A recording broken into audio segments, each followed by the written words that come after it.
Baik, selamat siang para mahasiswa sekalian. Hari ini kita ketemu di kelas pengantar filsafat dan logika. Sesi ini kita akan belajar tentang satu tema, yaitu perkenalan. Bagi saya ini perkenalan yang sangat sederhana, sangat singkat untuk kita mengenal satu orang filsuf namanya Socrates. Ya, kita akan berkenalan. Kita akan mengenal satu orang filsuf namanya Socrates. Jadi flashback, minggu lalu kita sudah melihat bagaimana saya memberi pengantar filsafat tentang para filsuf sebelum Socrates, yaitu filsafat alam yang minggu lalu. Kita bedakan filsafat barat, filsafat timur pada saat itu, lalu kemudian saya jelaskan tentang bagaimana para filsuf alam itu mencari yang namanya, kalau kalian masih ingat, arche. Arche itu artinya, sebentar ini ada yang suara masuk. Arche itu artinya adalah prinsip dasar segala sesuatu. Itu yang dicari oleh para filsuf alam. Sehingga kita ambil contoh kemarin, Thales itu menemukan bahwa alam semesta itu diciptakan dari air. Ya, kalau kalian ingat ya, dia beranggapan, dia berasumsi, dia memperkirakan bahwa alam semesta berasal dari air. Poin penting dari pembelajaran minggu lalu adalah kita tahu bahwa yang namanya filsafat, yang namanya pengetahuan, yang namanya kebenaran, itu dimulai dari sebuah sikap, yaitu bertanya. Itu harus kalian ingat baik-baik. Dalam perjalanan kita kuliah, belajar, menjalani hidup, bertanya itu menempati peran yang sangat penting. Bertanya. Hanya orang yang tahu bertanyalah yang bisa memunculkan inovasi baru. Hanya orang yang tahu bertanyalah yang bisa menciptakan sesuatu. Kalau kita tidak tahu bertanya, maka tidak pernah akan ada inovasi yang muncul di kepala kita. Bertanya itu membuat kita terbuka akan banyak hal. Mengapa manusia hidup, mengapa manusia mati, mengapa ada orang yang jahat, mengapa ada orang yang baik, mengapa kita kuliah, mengapa kemudian kita harus ngantuk pada jam segini, mengapa kita makan, mengapa kita minum, apa yang manusia cari, apa yang saya cari. Lihat, begitu banyak pertanyaan, tetapi dari setiap pertanyaan itu membantu kita sampai pada temuan-temuan baru. Sampai pada temuan-temuan baru. Saya random mau nanya kepada Rudi. Rud. Iya, Pak. Ya. Rud, apa yang kamu cari dalam hidupmu, Rud? Kamu menjalani hidup, kamu kuliah, kamu makan, kamu minum, kamu ketawa, kamu senang. Apa yang kamu cari dalam hidupmu, Rud? Nggak ada yang cari sih. Terus kenapa kamu hidup kalau nggak ada yang kamu cari? Apa nggak lebih baik kemudian kamu nggak hidup aja?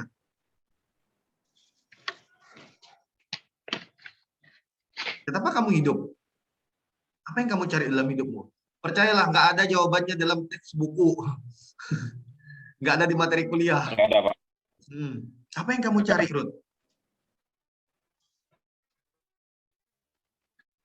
Nggak. Banyak yang dicari. Yang lain siap-siap, saya random saja nanya orang nih ya. Apa yang kamu cari? Apa, Ruth?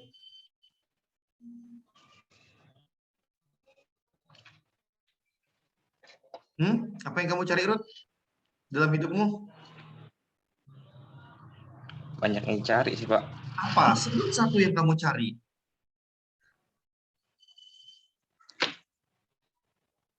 Sebut pendidikan satu. Mungkin. Pendidikan, kamu mencari pendidikan, setelah kamu berpendidikan, kamu mati.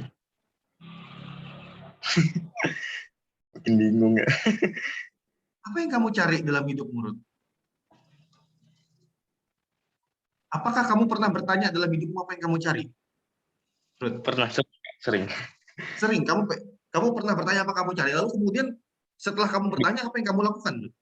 Lalu bingung sendiri, Pak. Ya. Oke. Thank you, Ruth. Thank you. Berikutnya, Mius. Mius, Iya, Pak. apa yang kamu cari dalam hidupmu, Mius? Kebahagiaan mungkin. Oke, anggaplah kamu mencari sebuah kebahagiaan. Apa yang kamu lakukan untuk sampai pada kebahagiaan, Mius? Melakukan sesuatu hal yang saya senangi. Misalnya, Misalnya olahraga mungkin. olahraga. Oke, Ya. contoh ya, kamu yang kamu cari dalam hidupmu adalah kebahagiaan, dan kemudian untuk mewujudkan kebahagiaan, kamu salah satu yang kamu lakukan adalah olahraga. Dengan kamu bertanya apa yang kamu cari dalam hidupmu, satu pertanyaan saja, kamu sudah memunculkan inovasi baru, yaitu kamu berolahraga. Olahraga. Contoh, sekarang kalau kalian mau cari apapun, bertanya apapun, akan muncul inovasi-inovasi lain. Saya hanya beri contoh, kalian bertanya, caranya dari Skadau, kayak Ani misalnya, dari Skadau ke Ngabang, caranya gimana sih? Kalian mulai dengan pertanyaan. Bisa pakai motor, bisa jalan kaki, bisa pakai mobil. Oke, pakai motor, jalan kaki, pakai mobil. Mana yang lebih efisien? Kayaknya pakai mobil deh, lebih efisien, lebih duduk nyaman. Tapi kalau pakai mobil kan bayarnya mahal. Oke, biar murah pakai motor saja nih misalnya. Dengan bertanya, kalian menemukan banyak hal, bahwa kalian tahu bahwa kalau jalan kaki dari Skadau ke Ngabang itu capek, jauh. Satu temuan. Temuan kedua, dengan menggunakan mobil lebih efisien tapi biaya lebih mahal. Dua, yang ketiga, karena biaya mahal, sementara kita pengen berhemat, lebih baik pakai motor. Tapi kalian sadar konsekuensinya bisa jadi kepanasan, kehujanan, dan lain-lain. Lihat, dari sebuah pertanyaan muncul banyak inovasi hanya dari sebuah pertanyaan. Satu ya, bayangkan kalau dalam hidupmu kamu bertanya banyak hal. Ada berapa banyak inovasi yang akan ditemukan. Ini ada siapa satu? Sally Miranti. Iya, Pak. Halo. Sel, menurutmu kamu lahir ke dunia itu kamu pilih sendiri atau kamu nggak pernah punya pilihan sehingga kamu tiba-tiba lahir ke dunia, Sel? Gimana, Pak? Coba lagi. Kamu kan lahir ke dunia, Sel ya. Ada di dunia nih. Pilihanmu atau bukan? Tidak. Tidak. Lalu kemudian, apakah kamu senang menjalani apa yang bukan kamu pilih? Nah, itu kan anugerah dari Tuhan. Anugerah dari Tuhan. Lalu bagaimana mungkin, ya ini kita ambil sisi lain ya, Sel ya. Bagaimana dengan seorang anak yang tidak pernah dikehendaki oleh orang tuanya lahir, tiba-tiba dia lahir lalu kemudian disiksa? Dia merasa tidak nyaman dalam hidupnya. Apakah kemudian hidup yang tersiksa itu merupakan anugerah dari Tuhan, Sel? Ya, bisa jadi. Dia nggak pernah minta dilahirkan. Ya. Hidupnya menderita. Orang tuanya nyiksa dia. Dia entah kita sebut hidup miskin, dihajar terus, disiksa. Dia tidak pernah minta lahir, Sel. Dia tidak pernah minta lahir. Apakah itu berkat dari Tuhan untuk dia? Iya, Pak. Kenapa kamu yakin seperti itu, Sel? Karena segala sesuatu yang kita kerjakan tuh semua berlahir dari Tuhan. Lalu kemudian berarti orang yang menderita, tersiksa itu lahir dari Tuhan juga? Tuhan yang kasih penderitaan berarti? Seperti Tuhan yang tidak. kasih siksaan? Kayak dari orang tuanya, Pak. Hmm? Dari orang tuanya, Pak. Berarti bukan dari Tuhan berarti?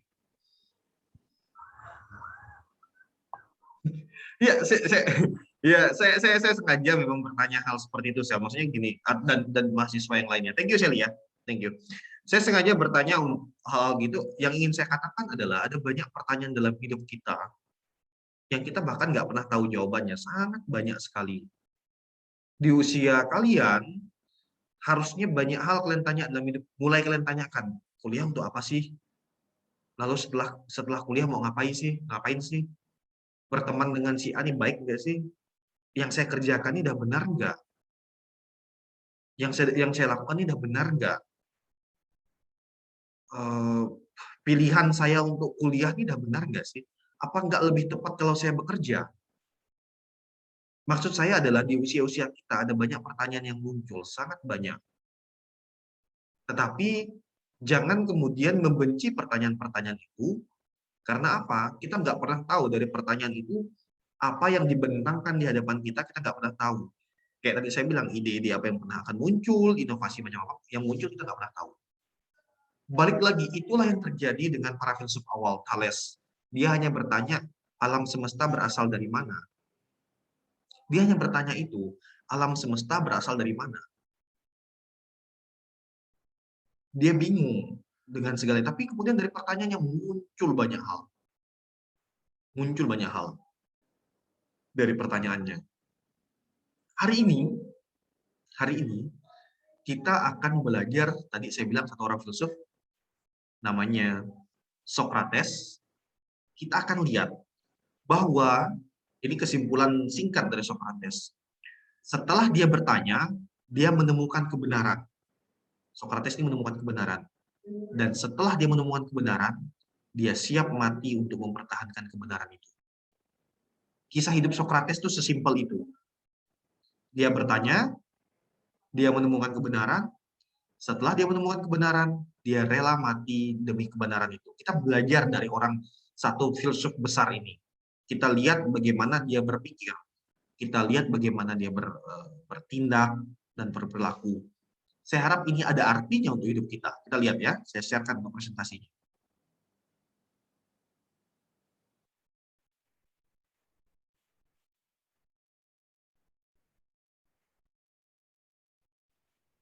Mari kita lihat. Socrates. Siapakah Socrates?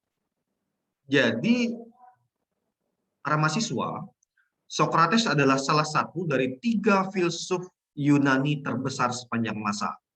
Jadi, dari zaman para filsuf alam, Thales, dan bla bla bla, ada banyak, kalian bisa cari di internet, ada para filsuf alam namanya. Kemudian muncullah satu filsuf namanya Socrates. Jadi Thales dan para filsuf tiba-tiba muncullah Socrates. Kenapa Socrates dianggap sebagai pintu gerbang peralihan? Artinya kenapa Socrates dianggap besar dan dianggap sebagai, tadi saya bilang, 3 filsuf ini terbesar sepanjang masa. Dia pintu gerbangnya dari Thales dan para filsuf alam ke Socrates dan para filsuf setelahnya. Mengapa dia bisa menjadi pintu gerbang? Kita akan lihat. Socrates tidak pernah menulis gagasannya di dokumen apapun. Jadi dia tidak pernah menulis. Gagasan-gagasan Socrates ditemui lewat tulisan para filsuf kontemporer ataupun lewat tulisan Plato, muridnya. Dan juga yang lain menuliskan gagasan-gagasan Socrates. Bapaknya, Sophroniscus, adalah seorang tukang batu. Ya, tukang batu, orang yang memecahkan batu, kemudian juga berjualan tentang itulah, tukang batu. Dan mamanya, Penarete, adalah seorang bidan. Saya ulangi lagi, bapaknya seorang tukang batu, mamanya seorang bidan. Nanti dalam gagasan Socrates, kita akan menemukan bahwa latar belakang keluarganya ini sangat mempengaruhi teori yang dikeluarkan oleh Socrates. Nah, sebagai seorang pemuda Yunani pada zaman itu di Athena dan lain-lain, Socrates sangat senang belajar. Dia sangat senang belajar. Plato, yang tadi saya bilang muridnya itu, yang menuliskan gagasan-gagasan Socrates, menggambarkan Socrates sebagai orang yang bersemangat belajar, dan dia sangat senang mendengarkan orang, cari tahu. Socrates sangat senang belajar. Dia senang mencari tahu.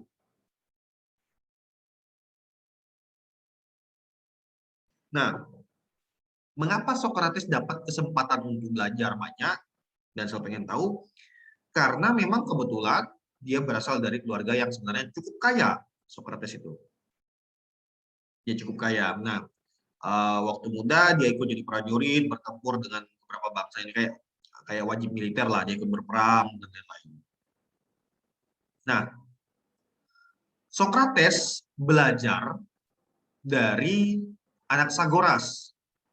Anaxagoras itu adalah filsuf sebelum Socrates, dunia awal.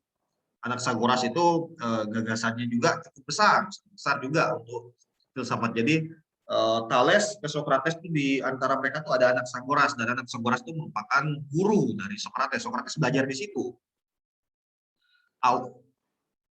awalnya, sebentar ya saya ditelepon sebentar. Wait, wait.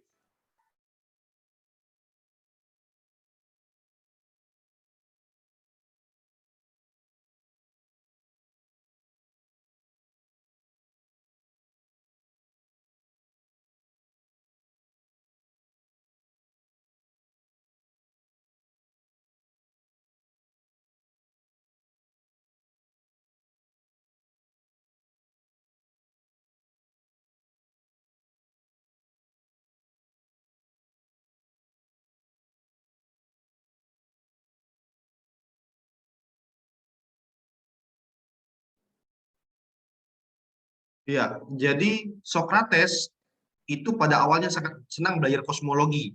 Kosmologi itu adalah ilmu yang mempelajari alam semesta, kosmos. Nah, kalian dulu waktu saya kuliah semester 1, itu saya senang belajar yang namanya ilmu kosmologi.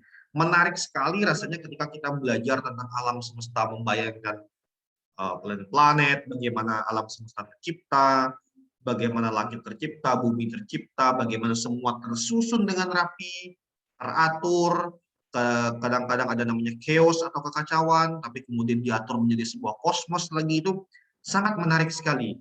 Socrates juga mempelajari kosmologi. Tetapi kemudian dia meninggalkan fokusnya pada bidang kosmologi, lalu mulai belajar ke bidang yang namanya etika. Nah, teman-teman sekalian, dari sini kita bisa melihat sebuah perbedaan besar antara Socrates dan para filsuf sebelum Socrates. Inilah yang menyebabkan Socrates yang tadi saya bilang sebagai pintu gerbang. Mengapa saya katakan demikian? Karena memang sebelum Socrates, para filsuf itu belajar tentang alam semesta, mencari hakikat alam semesta, mencari asal mula segala sesuatu, dari mana segala sesuatu berasal. Para filsuf sebelum Socrates.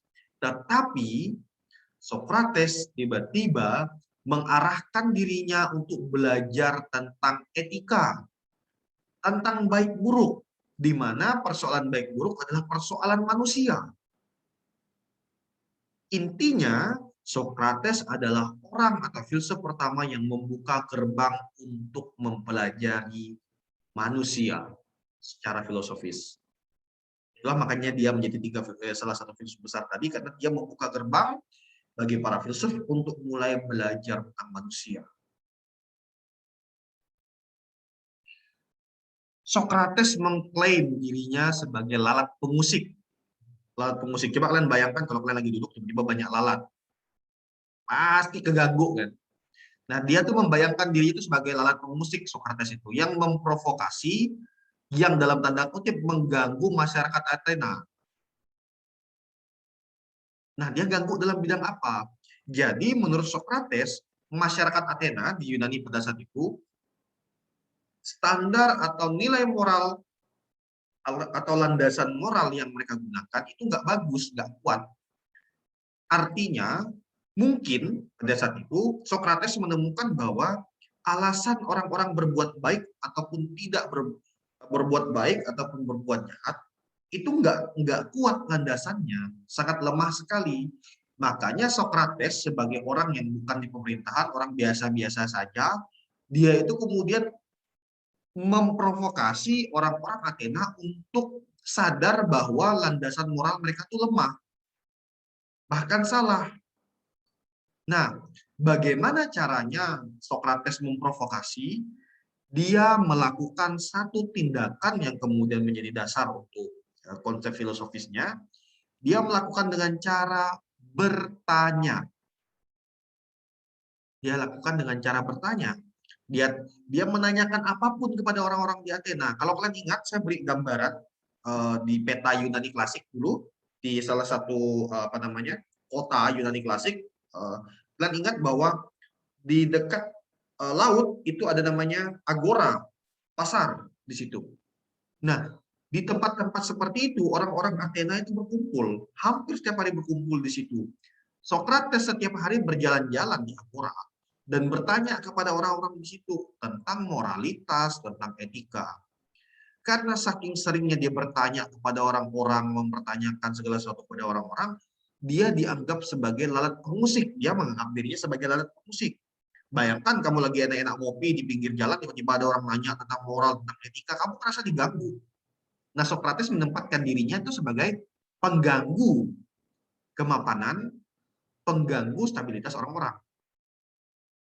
Nah, metode dialektika, metode bertanya yang dikembangkan Socrates ini tentu tidak disukai oleh warga Athena. Sangat tidak disukai. Karena apa? Ketika orang ditanyai, dia akan ketahuan bahwa dia tahu atau tidak tahu. Apalagi kalau yang ditanyai itu adalah orang-orang besar, para pejabat. Lah, kalian bayangkan tiba-tiba kalau para pejabat ditanya-tanya, tapi kemudian nggak bisa jawab, tentu akan merasa malu. Itu sebabnya para pejabat di Athena pada saat itu, publik di Athena nggak suka dengan Socrates. Kenapa? Mereka hampir tidak bisa menjawab pertanyaan-pertanyaan Socrates. Socrates orang pintar, dia filsuf, dia bertanya terus. Para pejabat ini nggak bisa jawab. Akhirnya merasa malu. Lalu, orang muda Athena itu kemudian lihat ada tokoh seperti Socrates, itu mereka tertarik. Coba kalian bayangkan, kalian masih muda, tiba-tiba ada inspirasi bahwa ada tokoh inspiratif yang kalian lihat dia sangat bagus bertanya, membawa orang pada kebenaran seperti Socrates, pasti kalian akan tergila-gila, saya pengen belajar dengan orang ini. Socrates itu seperti itu, orang muda Athena itu dia ajak untuk belajar filsafat, terus-menerus bertanya dan lain-lain, sehingga banyak pengikutnya. Socrates banyak pengikutnya. Sebaliknya, orang-orang yang sudah mapan, para pimpinan Athena pada saat itu nggak suka. Karena apa? Mereka ketahuan tidak bisa apa-apa. Pejabat Athena pada saat itu ketahuan bahwa mereka ya kayak omong kosong saja, nggak bisa mimpin. Karena apa? Ditanya oleh Socrates nggak bisa jawab, diajak diskusi nggak bisa, ketahuan lemahnya. Nah, sekarang kita mulai masuk apa sih pemikiran-pemikiran Socrates yang bisa kita pelajari? Mari kita lihat. Satu konsep dari pemikiran Socrates yang sangat terkenal adalah namanya Maiotika Techne. Maiotika Techne. Nah, sebelum itu saya post. Satu teknik dia namanya Maiotika Techne. Saya random mau tanya kepada siapa ya? Siapa ya? Sebentar. Ada yang mau saya tanya? Ada yang mau saya tanya? Siapapun? Random saja. Ada yang mau saya tanya? Silakan. Siapapun yang mau saya tanya? Ada?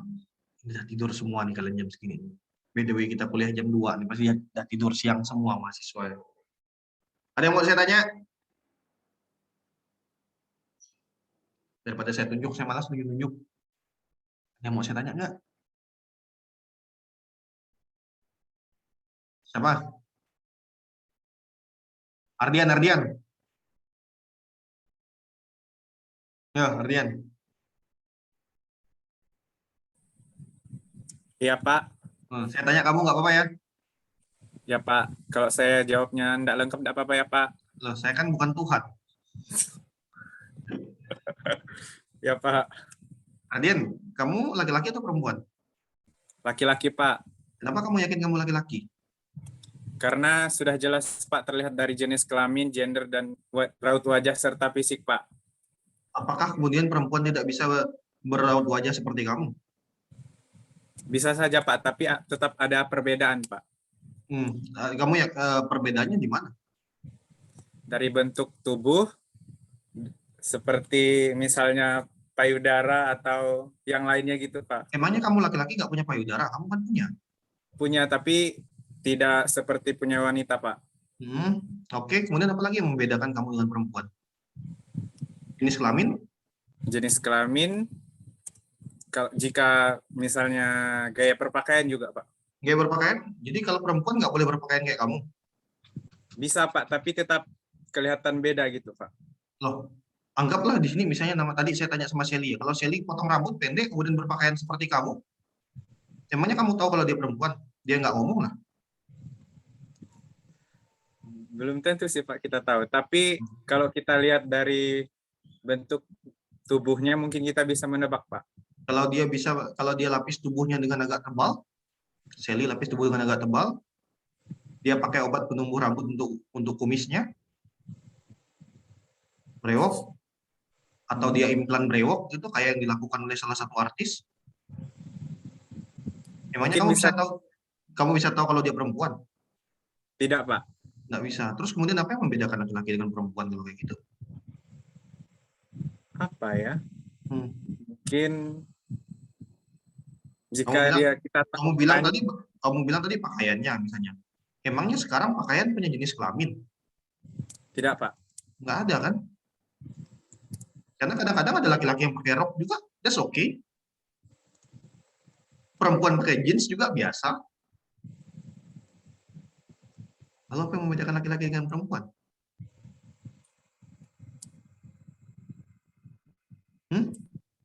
Bingung, Pak. Itulah teknik maiotika tekna yang dilakukan oleh Socrates.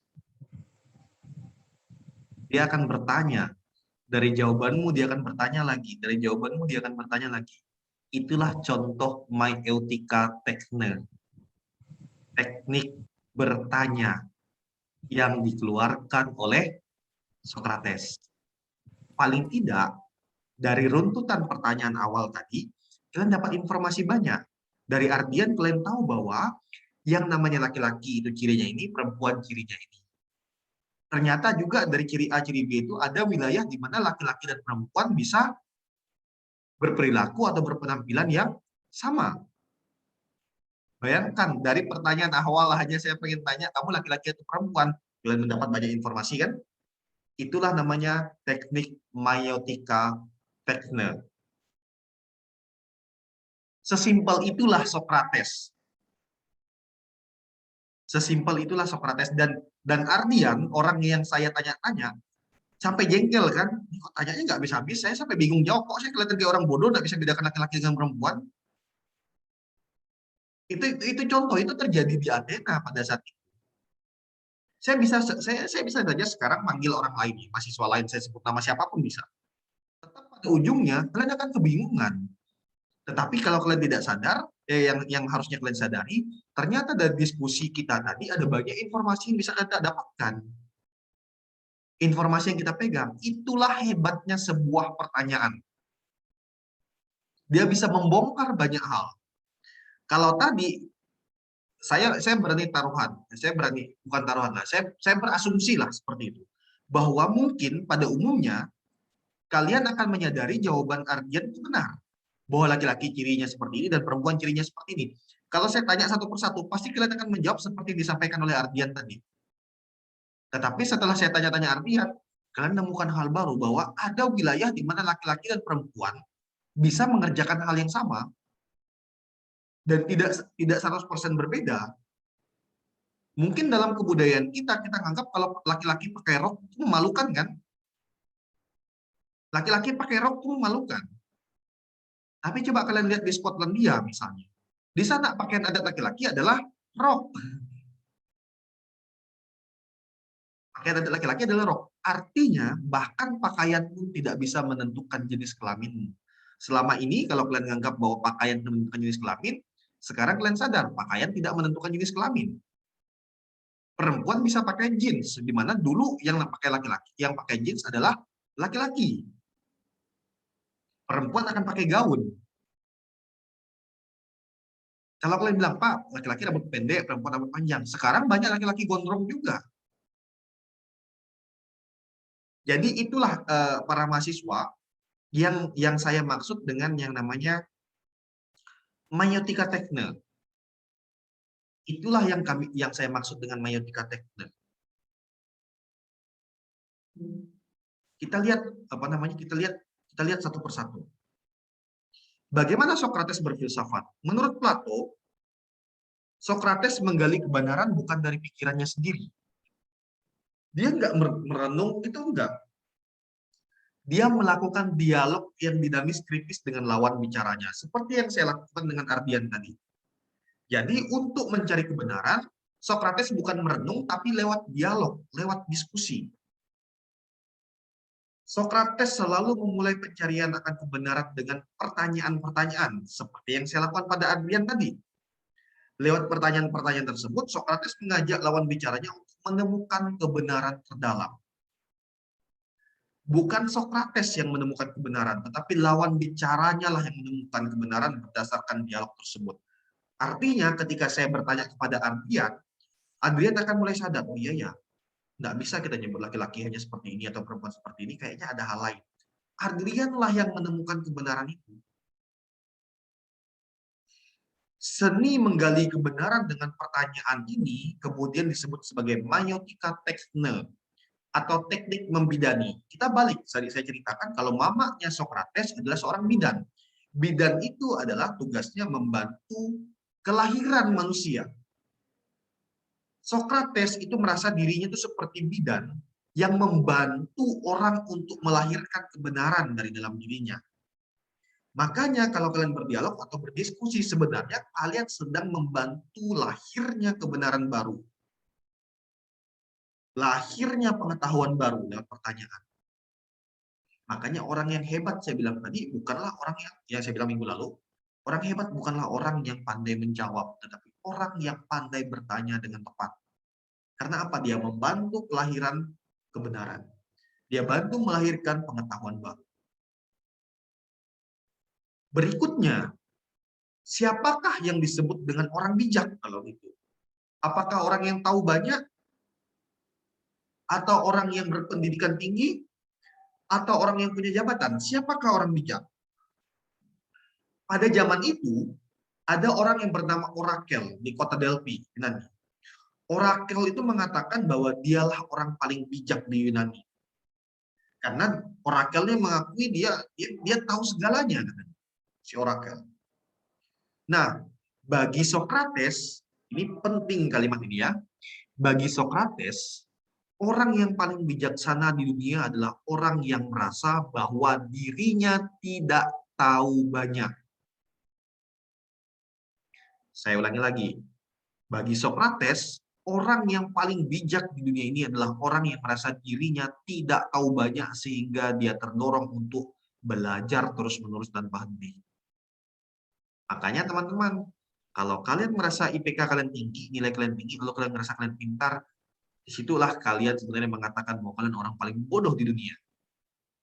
Bagi Sokrates, orang paling bijak adalah orang yang tahu bahwa dia tidak tahu banyak. Sehingga dia belajar terus-menerus. Filsuf adalah dia yang selalu bertanya. Dia yang selalu bertanya. Jalan menjadi filsuf itu sebuah jalan yang sepi. Mengapa sepi? Karena tidak pernah ada orang yang suka untuk ditanyai. Dan para filsuf adalah dia yang selalu bertanya, dia yang selalu menggerogoti kemapanan. Para filsuf itu akan selalu membuat orang merasa tidak nyaman. Makanya dia sepi, dia dibenci. Para filsuf itu adalah orang yang dibenci. Orang yang tidak disukai karena menjadi terlalu kritis. Itulah seorang filsuf. Dia memulai langkahnya dari sebuah ketidaktahuan. Itulah seorang filsuf. Maka bisa dikatakan, tadi saya bilang bahwa Sokrates memulai pembelajaran filsafatnya dari perpindahannya itu dari kosmologi kepada belajar etika. Makanya bisa dikatakan kemudian bahwa Sokrates itu adalah filsuf politik pertama. Apa maksudnya? Politik berasal dari kata politea, itu artinya tentang ilmu untuk menata kota. Ilmu untuk menata kota. Polis itu kota.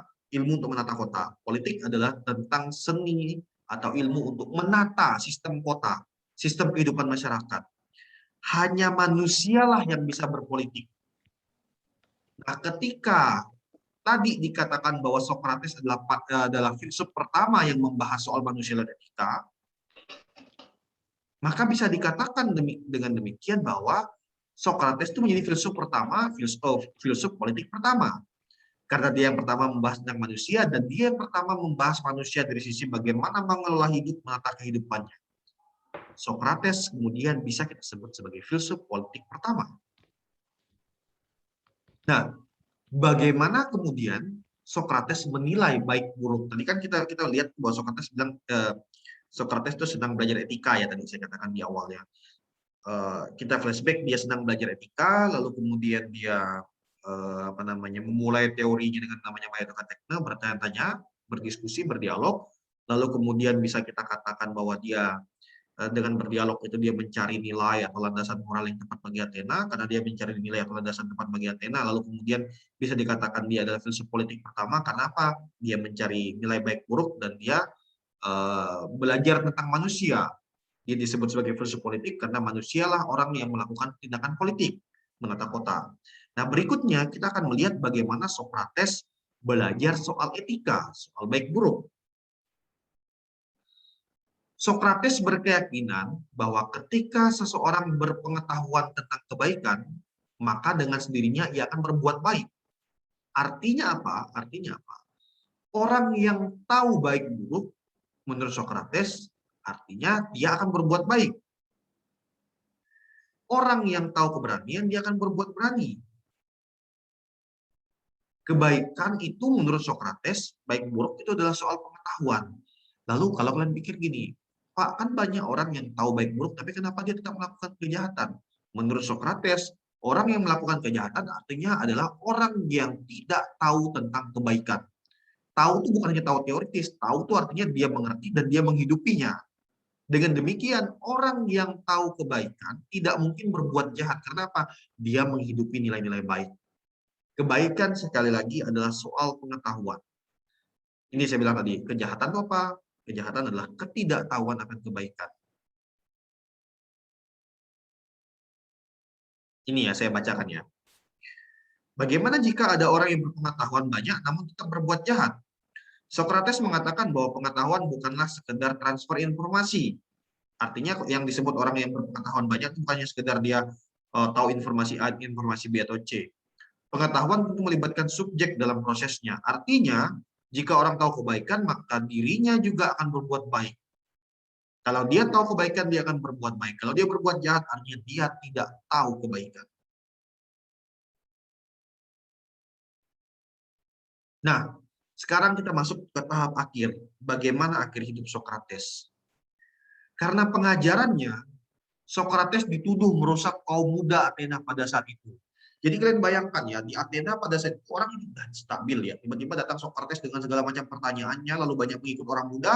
Orang muda juga mulai bertanya-tanya kepada pemerintah dan melakukan protes, melakukan kritik, melakukan demonstrasi. Seperti itu pada saat itu. Nah, Sokrates dianggap sebagai penghasut. Padahal Sokrates mengajarkan tentang bagaimana orang muda untuk bertanya dan sampai pada kebenaran. Tetapi sepertinya para pimpinan pada saat itu tidak suka ketika ada orang mengorek-ngorek kebenaran, mengorek-ngorek kemapanan, dan Sokrates mengajak orang muda untuk melakukan hal itu. Akibatnya Sokrates dihukum mati. Apakah Sokrates menolak? Dia tidak menolak. Sokrates menerima hukuman mati itu dengan sukacita. Padahal dia orang kaya, dia bisa saja mengajukan banding pada saat itu, tapi dia tolak. Kenapa? Sokrates merasa bahwa dia telah menemukan kebenaran. Lewat tekniknya, lewat diskusinya, lewat dialognya, dia merasa dia mampu, dia sudah membawa, yang dia lakukan itu sudah benar. Sehingga dia tidak ada masalah baginya untuk mati. Karena apa? Dia berhasil membawa orang muda untuk mencari dan mencintai kebijaksanaan. Pada hari terakhir hidupnya, dia berkumpul bersama rekan-rekannya untuk belajar filsafat, lalu setelah selesai mengajar, Sokrates minum racun. Sokrates minum racun di akhir hidupnya. Kenapa? Dia menolak untuk banding hanya demi kebenaran yang sudah dia pegang dan dia yakini di dalam hidup.